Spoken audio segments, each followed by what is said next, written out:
Indian premier league IPL চলতি ১৭তম আসরে নিজেদের রেকর্ড ভেঙে ইতিহাস গড়ল সানরাইজ হায়দ্রাবাদ।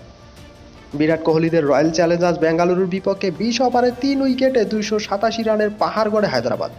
এর আগে গত ২৭শে মার্চ চলতি রোহিত শর্মাদের মুম্বাই ইন্ডিয়ান্সের বিপক্ষে ২৭৭ রান করেছিল হায়দ্রাবাদ। মাত্র কয়েকদিনের ব্যবধানে সেই রেকর্ড ভেঙে নতুন ইতিহাস গড়ল তারা। গত ১১ বছর আইপিএলে দলীয় সর্বোচ্চ ২৬৩ রানের রেকর্ডটি ছিল বিরাট কোহলিদের রয়্যাল চ্যালেঞ্জার্স বেঙ্গালুরুর দখলে।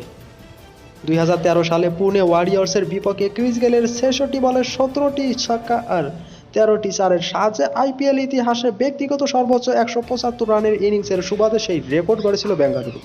সোমবার বেঙ্গালুরু এম এ চিন্নাস্বামী স্টেডিয়ামে টস হেরে প্রথমে ব্যাট করে অস্ট্রেলিয়ান তারকা ট্রাভিস হেডের সেঞ্চুরি আর দক্ষিণ আফ্রিকান তারকা হেনরি কেলেসের 50-তে ভর করে ২৮৭ রানের রেকর্ড গড়ে হায়দ্রাবাদ।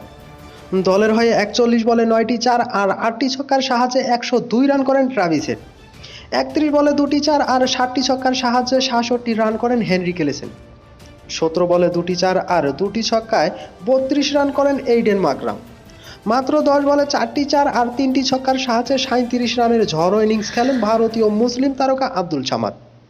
তো সানরাইজ হায়দ্রাবাদের ঝড়ো ইনিংসটি সম্পর্কে আপনাদের যদি কোনো মন্তব্য থাকে তাহলে অবশ্যই কমেন্টে জানাবেন। আর ভিডিওটি ভালো লাগলে লাইক করতে ভুলবেন না এবং নতুন নতুন ভিডিও পেতে চ্যানেলটিকে সাপোর্ট করে পাশে থাকবেন। সবাই ভালো থাকবেন, সুস্থ থাকবেন। আল্লাহ হাফেজ।